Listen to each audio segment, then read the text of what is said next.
We can get started. I forget we're not waiting for anyone. Okay. So good afternoon, students, and congratulations on your acceptance to UC Berkeley. Welcome to Resource for Students of Color at UC Berkeley, presented by Bridges Multicultural Resource Center. My name is Daisy Gamero. I use she, her pronouns, and I am the Bridges K-12 recruitment co-chair. I'm a third-year double majoring in comparative literature and comparative ethnic studies. And my name is Alexa Gill. I use she, her pronouns, and I'm the Bridges K-12 recruitment director. I'm a third-year double majoring in legal studies and media studies with a minor in education. So today's presentation is the final program in Bridges Admit Week. And this past week, Bridges and the Recruitment and Retention Centers have provided insight on the experiences of students of color at UC Berkeley through informational and Q&A style panels and workshops for all of our new admits. Today, Alexa and I will be giving a brief overview of the resources we've provided in our Bridges Resource Bank document. We are providing all newly admitted students of color access to our resource guide. If you would like to follow along with us, you can visit tinyurl.com/bridgesresourcebank. We will briefly explain some of the resources included in our guide, and if we have the time at the end of the presentation, we can definitely answer any questions that y'all may have. Awesome. So before we start, we'd like to share a practice that Bridges utilizes in all of its programs, events. It's called the land acknowledgement. Okay, so Bridges recognizes that Berkeley sits on the territory of the Huichin, the ancestral and unceded land of the Chochenyo Ohlone, the successors of the historic and sovereign Verona Band of Alameda County. This land was and continues to be of great importance to the Ohlone people. We recognize that every member of the UC Berkeley community has and continues to benefit from the use and occupation of this land since the institution's founding in 1868. Consistent with our values of community and diversity, we have a responsibility to acknowledge and make visible the university's relationship to Native peoples. By offering this land acknowledgement, we affirm Indigenous sovereignty, and we will work to hold the University of California, Berkeley more accountable to the needs of American Indian and Indigenous peoples. So Bridges makes sure to provide land acknowledgements at the beginning of our events, of our programs, of our meetings, to inform folks on how they can become better allies to Native communities. And we actually encourage y'all to find out what Native land y'all are on, whether this be at work, home, if you're off to an internship, whatever that may be. So we can actually provide you a link. It's https and then nativeland.ca/. Great, so we're gonna quickly do a quick overview of who Bridges is. So this is our mission. The Bridges Multicultural Resource Center is a coalition made of seven recruitment retention centers that seek to empower underrepresented students of color to pursue opportunities for post-secondary education. We're also here to provide support for newly admitted first-year transfer waitlisted, as well as continuing and re-entry students of color. We also increase cross-cultural dialogue and solidarity, cultural awareness, and political mobilization, and we acquire the financial, institutional, and physical resources to facilitate the work of member organizations. So I hope that what we're doing today, this resources presentation, kind of embodies all the parts of our mission that you see here. So these are the 7 recruitment retention centers that I'll quickly introduce: the Black Recruitment and Retention Center, or BRRC, the Indigenous and Native Coalition, or INC, the Mixed at Berkeley Recruitment and Retention Center, or MRRC, the Middle Eastern North African Recruitment and Retention Center, or MENARC, and the Filipinx Academic Student Services, or PASS, Raices Recruitment and Retention Center, or for short, Raices, and the Asian Pacific Islander Recruitment and Retention Center, or REACH. Yeah, so just to share a little bit more about Bridges, you can go ahead and watch our We Are Bridges video that was just posted to our YouTube for Admit Week. And yeah, we're really excited to begin sharing the resources. We've categorized all of them, so yeah, y'all can follow along in the document if you're here with us live. So we'll begin with academic resources. So some of the academic resources that we have listed in our resource guide are academic centers, Berkeley Connect, Berkeley Language Center, Berkeley Time, Moffitt Undergraduate Library, Open Computer Facility, Rate My Professor, and Student Learning Center. So all of these resources are available and accessible to all UC Berkeley students. And I guess throughout this presentation, Daisy and I will just be sharing a little bit of highlights from our own personal experiences. One of the academic resources that I like to utilize is academic centers. So since I actually reside in the UC Berkeley residence halls, which is where the academic centers are located. They're really helpful to be used as study spaces. There's also tutoring provided there for a wide variety of subjects, math, science, writing. So yeah, it's a really useful and I guess really accessible resource for students who are living in the res halls. Another one of the academic resources that I like to take advantage of is the Open Computer Facility. So that, for short, we call it the OCF, is located in Martin Luther King Student Union, which is like a hub, the first building you see on campus for a bunch of different resources. And in the OCF, it's really convenient. Every student is allowed, I think, 100 pages per semester to print for free. So that's really helpful, 10 pages a day. And there's also, it's an open computer lab. So if you're ever on campus, like your laptop dies or you just don't have access to a computer at the time, it's somewhere where you can go in, you just show your Cal ID, and it's really easy to find a seat, take some time to use the computer as a print. Yeah, Daisy, do you want to share anything about any of these, or do you want to move on? I'll briefly talk about the Berkeley Language Center. So that's also like a place where you can have access to computers. Also, if you need to print anything, that's totally fine. You can go ahead and do that. The only thing is that it has to be, because it is like a language center, it has to be in a language other than English, right? So let's say, like, for example, I was studying Chinese, Mandarin Chinese at one point. So then I could only print text that was in Chinese or like Spanish and so on. Great, cool. Awesome. So one of the other academic opportunities are through studying abroad.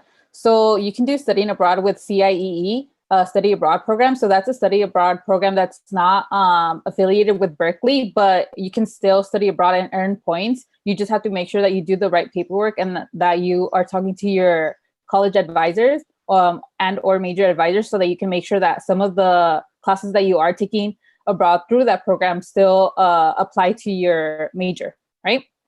Another way that you can do this is through UC Berkeley studying abroad programs. I highly encourage for all students to study abroad when they can. You know, you can do it in the spring, in the summer, for a whole year, in the fall, whatever that may look like. And actually, a tip that I would recommend that y'all do is that if you can't find a study abroad program that will work with your 2 to 4 year schedule, then consider taking a breath, college requirements abroad. So this will give you like a better chance of finding programs that are more applicable to you. I know for like STEM majors, like a lot of STEM majors struggle to find a good study abroad program and to like fit it in their schedule. But if you, let's say, if you don't take your 5 breath requirements, then you can take those abroad and you don't have to worry about like finding a program that's just for STEM people, you know? Also, if you do study abroad, the international breath automatically gets covered by that. And then also just one quick little thing is if you have a good financial aid package, for the most part, that you'll also get a good financial aid package for studying abroad, so you won't have to worry about that. I think the only thing that you do have to worry about is getting money for your flight, for the international flight. But if you like look ahead of time, then you should be fine. And there's also a lot of scholarships that you can find for that, so it does help. Cool. So we're going to move on to some of the professional resources that we listed in our resource guide. Yes, so we'll be talking about internship and research opportunities. So like I mentioned, studying abroad, you can actually, there are some options where you can study abroad and do internships through the Berkeley Global Internships Program. You can also do externship programs for undergraduate students. So this means that you can, this program only happens in the winter break. So this means that you can like shadow, let's say a teacher or someone who's involved in the business industry. You can shadow them and like learn what it's like to work in those industries, right? We also have Handshake, where you can explore internships and job opportunities while capitalizing on being a student at UC Berkeley. Some research opportunities that UC Berkeley offers are through the Center for Race and Gender. So the application has already closed, but you can apply every semester. And then you just have, there's a priority for like research projects that focus on the intersection of race and gender. We also have the Undergraduate Research Apprentice Program, short for URAP. And then that one, it just covers a variety of research opportunities for undergraduate students. You can like get just about anything, and you don't have to focus on a research program that's like specific to your major, right? So let's say there's a STEM student and they want to do a research program that focuses on social sciences. You can definitely do that. That's totally flexible. And I highly encourage for y'all to do that, because if you are trying to apply to grad school, this is a good way of like keeping record of like the research that you are producing as an undergrad. Yeah. Alexa, is there anything you'd like to add?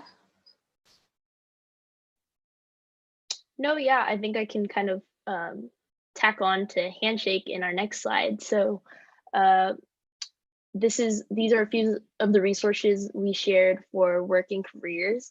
One of the main hub for all things career at UC Berkeley is the Career Center.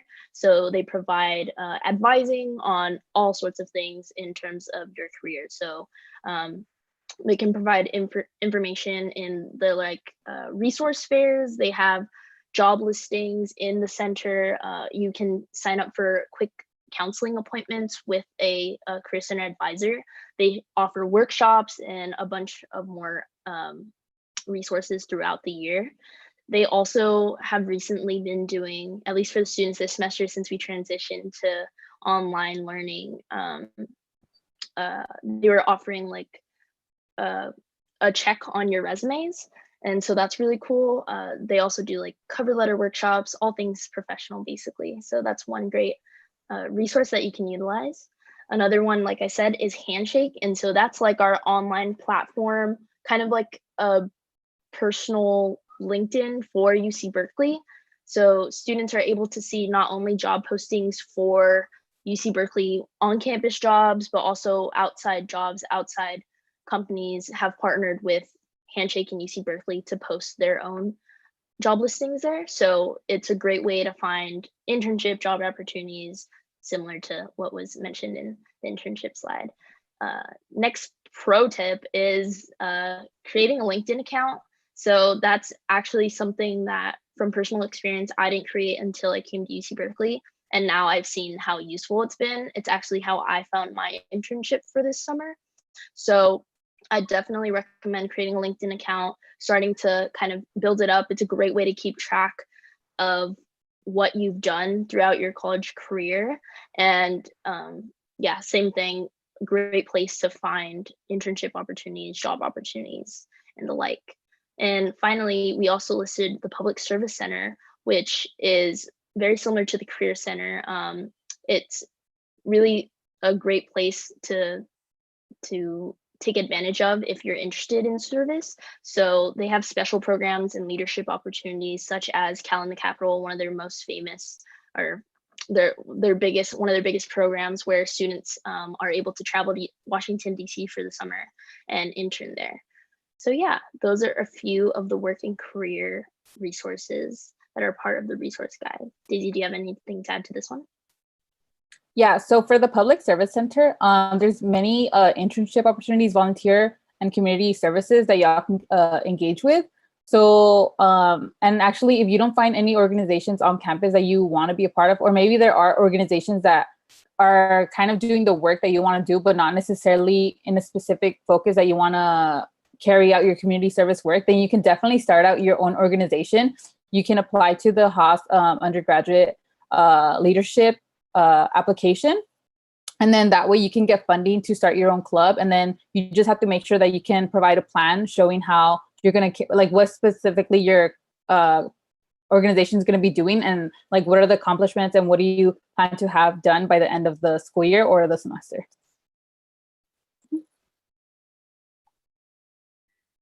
Cool, great. Now we're going to move on to basic needs. There are a bunch of basic needs resources listed in the resource guide, so we're going to kind of break each of them down. So first, we're going to be talking about financial aid. So one of the first things that we like to talk about is scholarships, right? Scholarships are money that you don't have to pay. So, right, we've provided a list of scholarship applications that are open right now. You can see them down below. UC Berkeley and Outside Scholarships, the Tang Scholarship, the California Council of the Blind Scholarship, the Leadership Award, the Achievement Award Program, and the Asian American Architects and Engineers Foundation Scholarship, right? So these are a few of the scholarships that we were able to find for you, but we highly encourage y'all to keep on searching on your own. This is a good way of, like not having to worry about like paying tuition, housing, or anything like that. The other form of financial aid is our grants. So this is money that that's awarded from the federal, state, and university funds according to your financial need. And then this is money that you don't have to pay back, right? Now we're going to be moving to work study. So if you are eligible for work study, you can earn non-taxable money. So you can find out if you qualify for work study if you are an EOP student, right? Also, if you find that you don't have work study, then you may be able to convert your loans to work study money. And then if you already have work study, you can actually increase your work study allocation by also converting your loans. That's something that you can talk to the financial office about. You can call them or drop in during their service hours and like ask them how they can help you with that. Lastly, we have loans. So loans are money that is borrowed and you have to pay it back later, right? So there's two types of loans: federal loans, subsidized, and unsubsidized. Subsidized loans are need-based and its interest does not accumulate while you are in college. Unsubsidized loans are not need-based. However, interest does accumulate as soon as it is dispersed. So in other words, if you have to take loans, we would encourage you to take subsidized loans out first, because that way you won't have to worry about like interest accumulating right away until after you graduate from college. Mm-hmm. Yeah. And then I guess just something else that I have to add is there are also, of course, federal or private loans that you can take out from banks, and you're probably already getting advertisements from plenty of, banks, companies that offer loans. But we strongly recommend just taking out the federal loans. They're going to give you the best like interest rates and things like that. So yeah, that's one thing. And then another thing is that on scholarships, there's actually a scholarship listserv that you can join once you have your Berkeley email. So that's a great resource as well that I'm actually just came to my mind. I'm not sure if we included it in the resource guide, but we can definitely add the link to like be added to that email list. And every single, I feel like it's maybe every month or 2 weeks, you get like an update with new scholarships, prestigious scholarships, and a listing of like ones that are due that month. So that's also a great resource. And then just before we move on, I forgot to mention, for the scholarships that we've listed down below, those scholarships, some of them are due within like a week or two. So if you are trying to apply, like get on it right now. We've also provided other scholarships, and you can look those up in the resource bank that we provided you as well.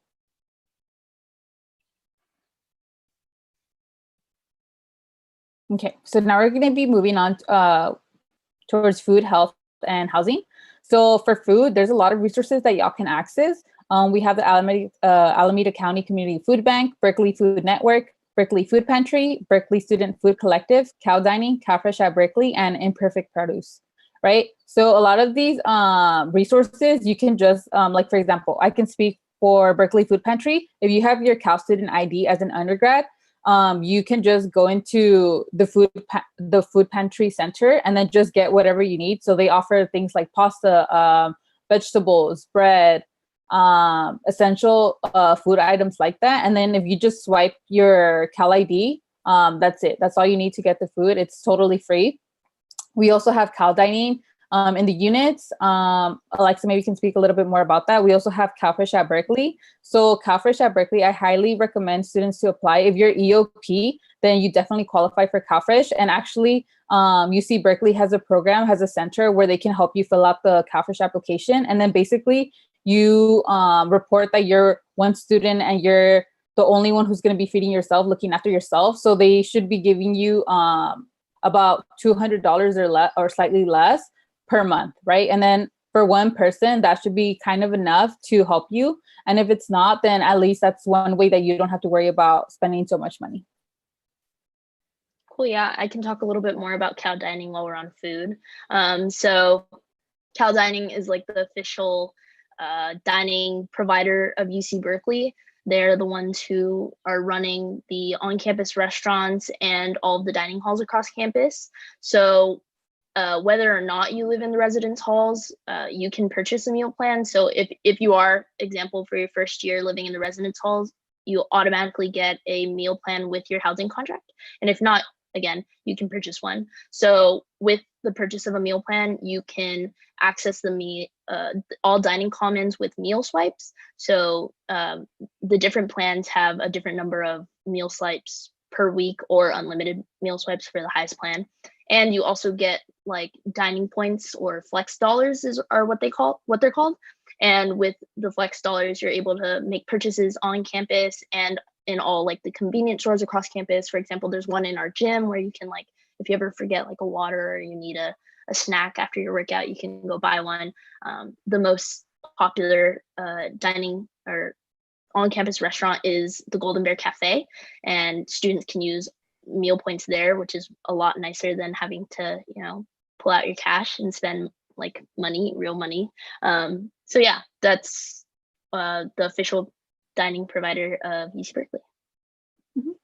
So now moving on to health, we have the University Health Services, so the Tank Center. So if you ever need to make an appointment for like maybe have an eye infection or something, then you can definitely like make an appointment through there. You just need to make sure that you have your insurance. And if you don't have insurance, the UC Berkeley provides a student health insurance plan, or otherwise known as SHIP. We also have the Disabled Students Program for students who identify as like, who have like disabilities. Like you can definitely apply for that. And then through that program, you can actually get help for other programs. For example, we're going to be talking about housing in a bit. If you want to live, for example, in the co-ops, which is the cheapest version, cheapest type of housing to live in, then that's one way for you to like get a spot secured. Okay, so moving on to housing. We have on-campus housing, so that can be like in the units or like in residence halls or like other spaces. Like, I don't know, Alexa, I think you can talk better on this. Yeah, definitely. So I actually live on campus, like I mentioned, and so on-campus housing, most first-year students, whether you're a transfer student or like a four-year student, or yeah, basically a lot of new students live on campus. There are plenty of different sorts of rooms that you can get on campus. So there are on campus like normal quote unquote dorm rooms where you can live with 1 to 2 roommates. And there's also apartment style housing. So we have various apartment style buildings on campus where also if you're a transfer student, I think you get priority in getting apartments or like an upper class or upper division student. So yeah, there are a lot of options we have. I don't even know off the top of my head, but there are, yeah, I can name them. So we have unit 1, 2, and 3. They're like towers, 4 towers, 4 to 6 towers in each unit. We have one of our newest residence halls, Blackwell. We have unit 4, which is Foothill, and what else? We have Clark Kerr campus, which is a bunch of smaller buildings a little further away from campus. But yeah, those are just a few of the on-campus residing options. And then if you could briefly talk about like the benefits of being an RA. Yeah, so I actually am a resident assistant on campus. And so as a resident assistant, I live in the residence halls with students. I'm a third year, but I live with, I think, all freshmen on my floor. It's a lot of fun. We basically lead the community in putting on programs, so like fun small events for residents. And we also are policy enforcers, so just making sure everyone's safe and living healthy. And then we're just there for support to all of our residents. So those are like probably the 3 key parts of the job. And then with that job, we receive compensation through a a room. We get a single room for the year, and we get a meal plan. So it's actually been really beneficial to me, been a way that I'm able to afford attending UC Berkeley by becoming a resident assistant. So if you're interested in leadership, if you're interested in building community, it's one of my #1 suggestions to folks to become resident assistants. And I always like to see, this is a resource guide for students of color. I always love to see more students of color becoming resident assistants. So yeah, totally recommend. Thanks, Daisy. And then just briefly, in those resident halls, you can actually find theme program housing. Is that something that you are interested in? And as you can see, we have a link, a YouTube link under on campus, because there are videos that can show you what the rooms look like. And if you are interested in that, that is something that you can explore. And moving on to off campus. So like I mentioned, the co-ops, the Berkeley Student Cooperative co-ops, those are the most cheapest form of housing.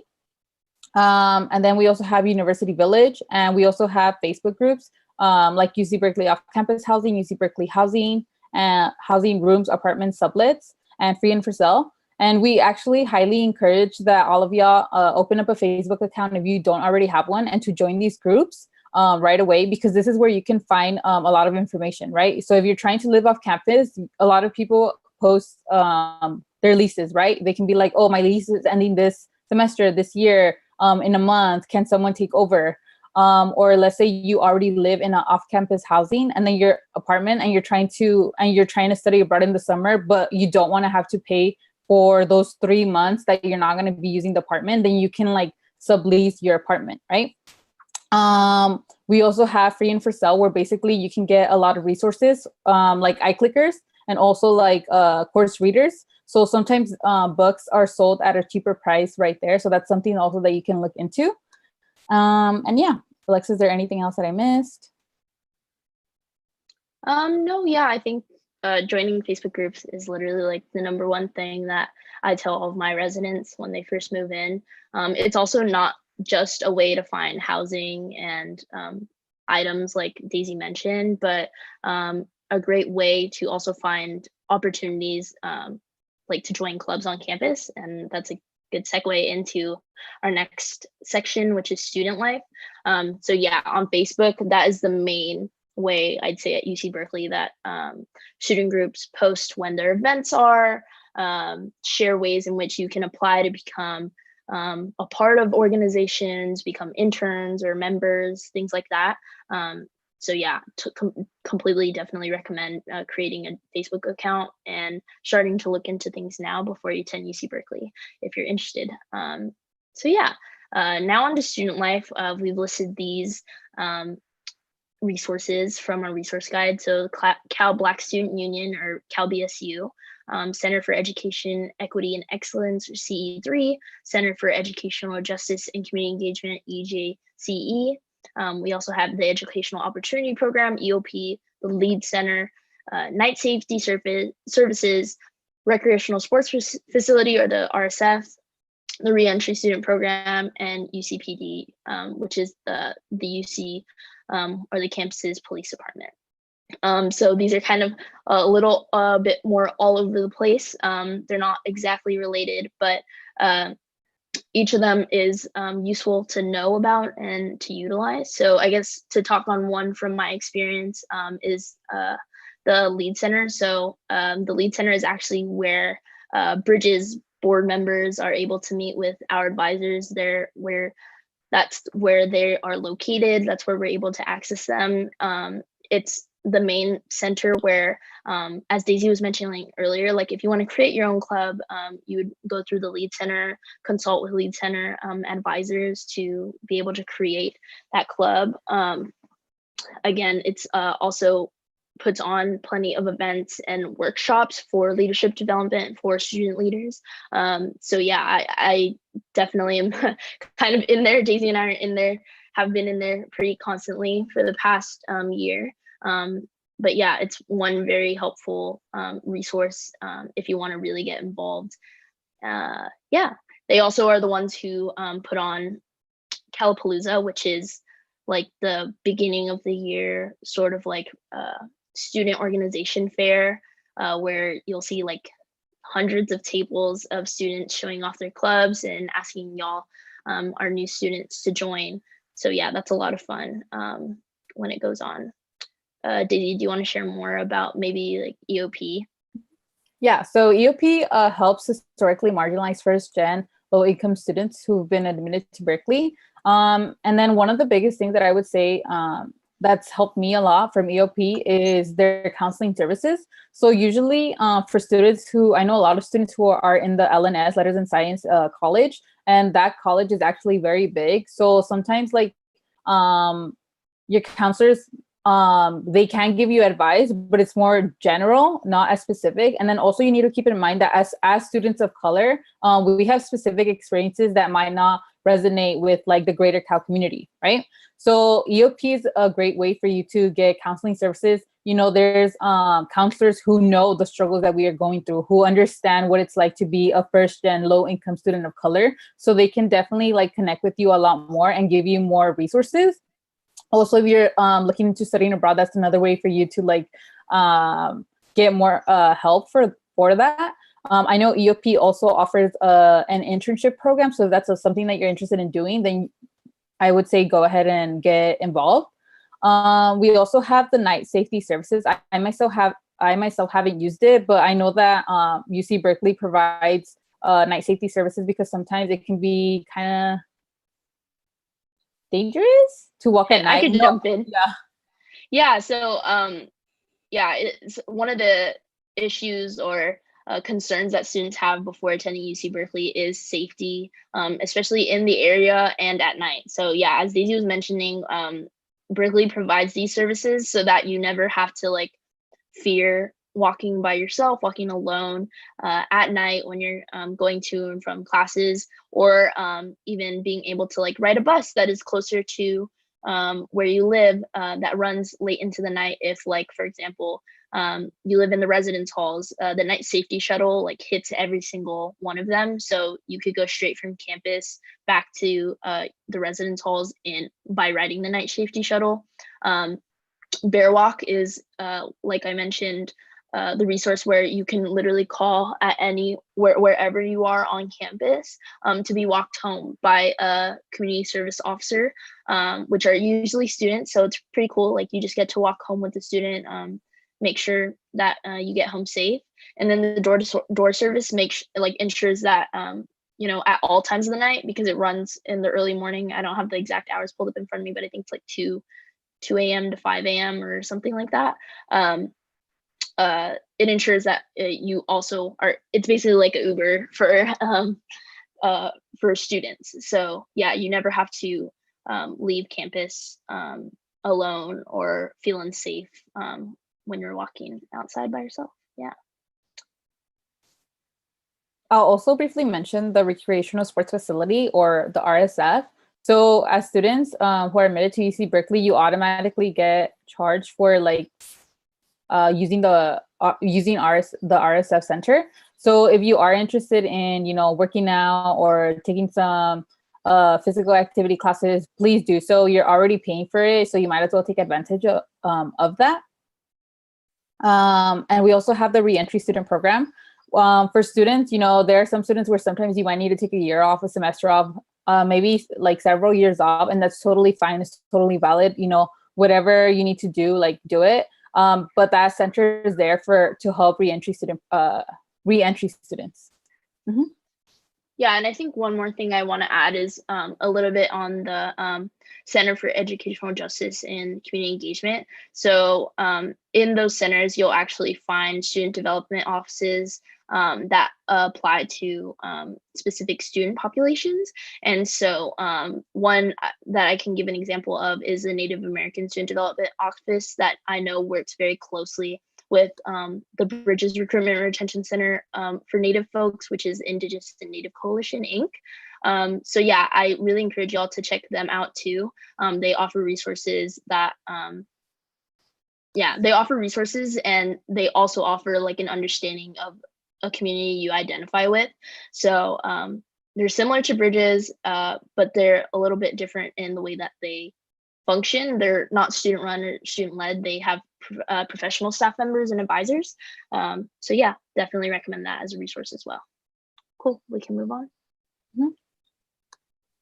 So now we'll be talking about a few research sources, like I mentioned, for specific student populations. So for students who are experiencing homelessness, you can actually get help through these links that we provided. So one of them is the Alameda County Network of Mental Health Clients, the Berkeley Food and Housing Project, and the City of Berkeley Housing and Community Services Department, right? So those are some of the ways that y'all can get more help on that. There's more information on that if you visit the resource bank doc that we shared with y'all.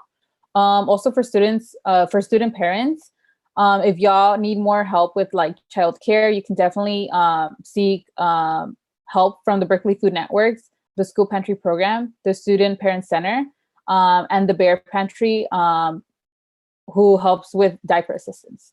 We also have a center for transfer students. For transfer students, if you are interested in studying abroad, you can definitely do that. You just need to make sure how you can like align that into your schedule, whatever that may look like. And then we also have the General Transfer Student Center where they can assist you like in every way, any way possible. We also have for undocumented students, if you are interested in studying abroad, you can. You just need to make sure that you look into programs that you qualify for, right? So just because studying abroad gives this connotation that,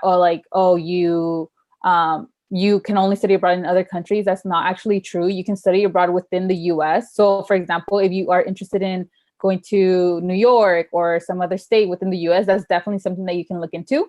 And like I mentioned already, EOP provides a lot of good services. They can connect you. We also have the undocumented student program, and they can also give you more general advice. Great. Cool. So yeah, those are a few of the specific resources we have for student populations. And that wraps up our sort of guide to our resource bank, a guide to a guide. Yeah, Daisy, so.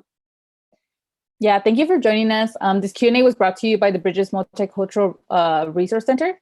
If you've joined us today or throughout the week, please make sure to fill out this form that we've provided right here. Bridges utilizes this SAPIT form, which stands for Student Academic Preparation and Education, in order to collect important information on the students that we outreach to. Yeah, definitely. And you can stay connected with us for more updates and find out more about how to get involved with Bridges by visiting our website, bridges.berkeley.edu. You can also follow us on Facebook and Instagram. We're Bridges MRC. And you can also connect with the Recruitment and Retention Centers online and on social media at the sites listed on the last page of our resource bank. So if you just scroll down all the way to the bottom, it's also in the table of contents. You can find out more ways to check us out, not only Bridges, but the Recruitment and Retention Centers online. So yeah, thank you all so much again for joining us. Daisy, I'm not sure if there's anyone currently watching us with questions, but if not, then we'll go ahead and sign off.